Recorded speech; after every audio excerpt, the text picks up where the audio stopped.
Honestly, I try to be as fair about things as I possibly can. A lot of times people think that I'm trolling when in fact I'm just being honest, and then people don't understand why I can be so critical of Xbox. Well, I think it takes a real fan to be that critical of Xbox, and from the new Digital Foundry video where they were talking about Halo Infinite, they share a lot of the same insights as I do, and yet Xbox fans who normally love this guy, we're talking about Alex, who tends to actually skew more towards Xbox, now all of a sudden they dislike the guy because he's being completely honest and real about Halo Infinite and the lackluster quote-unquote upgrades that they put out. We're going to get into this because I tell you what, this is definitely a video you don't want to miss, folks. Hey there, everyone. I'm the Crapgamer, and this, of course, is Crapgamer Reviews, your home for gaming news, opinions, reviews, and more. You'll probably notice a few cool changes around here, but that shouldn't stop you from giving us a like and possibly consider subscribing if you haven't already done so. Thank you so much for choosing to spend some of your free time with me and my silly YouTube channel. It really does mean a lot. So, anyway, I've been very critical of Halo Infinite.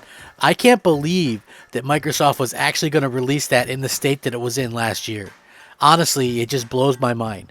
The fact of the matter is, if we fast forward over a year later, it's still not in a completed state or even have a basic feature state that every other Halo has had. It's unfathomable to actually think that, you know, where we are as fans, where we are as Xbox owners, you know, we have to kind of put this into perspective that Halo was once, and a lot of people might not realize this because you have to understand that Halo is 20 years old, the franchise, that not everybody realizes that Halo was once like the de facto FPS on a console, right? Like, I'm talking more loved than Call of Duty or Battlefield. Like, Halo was it, okay?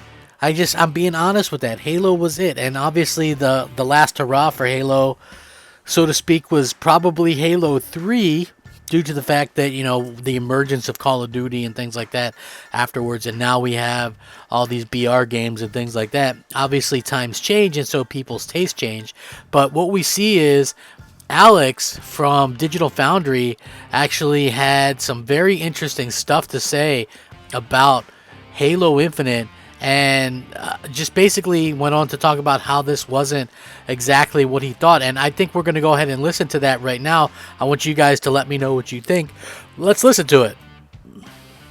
Reading forum posts and whatnot, and a lot of people do think it looks better, and quite honestly, I've watched it multiple times. I looked for all of the issues that I pointed out in my video that, you know, brought up its own controversy back when it came out, and I'm actually seeing very little changes in the direction that I thought would make the game look decidedly better.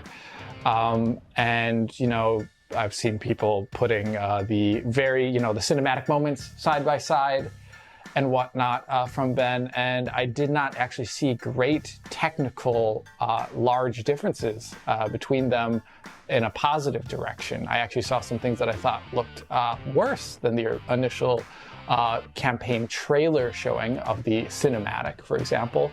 And I'm going back in time now, looking at the initial Slipgate engine video, showing off all those varied and interesting biomes, and for some reason we are still seeing this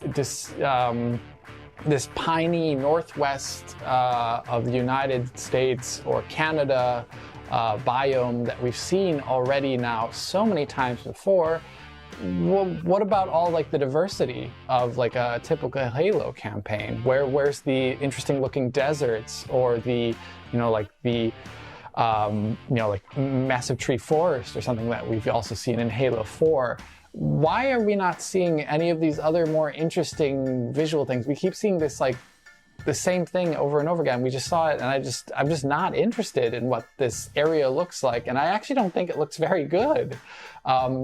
And I know that's probably disappointing to some of the audience that are thinking that I would be happy to talk about some great progress that I saw in the Halo campaign footage here, but beyond the gameplay beats, which has nothing to do with the visual quality, I think the gameplay looks interesting, even though I'm a bit worried about level design.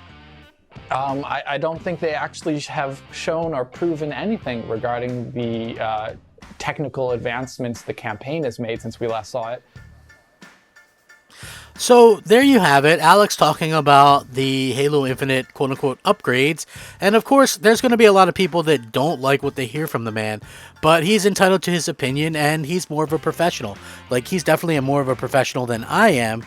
And, you know, I just have to be completely honest and say that I felt like there were some things that didn't exactly add up or look great. Microsoft, honestly, it looks to me like the open world is sort of a hub world. At least that's my hope. And then when you pick a mission, maybe it takes you to one of these different worlds or something. I would hope that it's not just all one, you know, that one way going into the future completely. But everybody was just so kind of mad about this, and I just don't understand how they cannot see it for themselves. I mean, honestly, this was a very piss poor situation, because at the end of the day, what we were seeing from 343 and Microsoft, even a year later, just honestly doesn't match up to what us as fans come to expect from Xbox, you know, and from Halo. Like, I'm just trying to be honest. This has really little to do with, you know, trolling or anything to do like that. I honestly just think that people in general are kind of overreacting or underreacting to what we've actually seen from this, right? Like, honestly, I think clearly we're living in this kind of weird state where people are seeing what they want to see, and that's a little bit unfortunate. And for them to go out there and talk about this. Now, this little clip, I know people are going to go, oh, well, it's not the whole thing. You know, because Ledbetter kind of disagreed with this, and then he completely agreed with the rest of it, though, right? Like, I mean, honestly, if we're being real about it, they didn't seem that impressed with it. And I guess at the end of the day, it doesn't really matter if it's, you know, a great looking game. For me personally, I would have much rather preferred it to be a great looking game, something that truly takes advantage of the hardware. And the fact that it doesn't is a little bit unsettling. But even with that being said, I feel like as fans, we should have the right to say, hey, this doesn't really match my expectation, and there's nothing wrong with that, right? If you thought that, you know, co-op should have been there day one like I do, there's nothing wrong with saying, hey, why is it co-op there? Why isn't this thing up to par with what it should be, right? I just feel like that's probably the easiest thing that I can say as a fan. And for me personally, that's the biggest disappointment, is the lack of co-op at launch. But even disregarding that, I just think that the game looks very mid for a showpiece, right? And Halo has always been that. I don't get why people think that Halo was not a good-looking game. Halo has always been a good-looking game. Halo has always been an Xbox showpiece. They even chose it to showcase the Xbox One X with Halo 5 when they got it updated. And the thing is, they even mentioned that Halo 4 kind of looks better than Halo Infinite. So the only explanation is poor development as A, or B, it could possibly be just because it's cross-gen. Obviously, you know, there's people in the world, the RDXs of the world, that would disagree with that. But here we are, even a year later, 6+ years in development, and the game just does not look great. So, I mean, you have to wonder who's at fault for that. Anyway, with that being said, what's your guys' thoughts on this? Let me know. Sound off, rate, comment, subscribe. Rack 'em up, fact 'em up, Crapgamer 'em up. Crapgamer out. Turns out, the same people as always, dropping the facts. It's not cross-gen.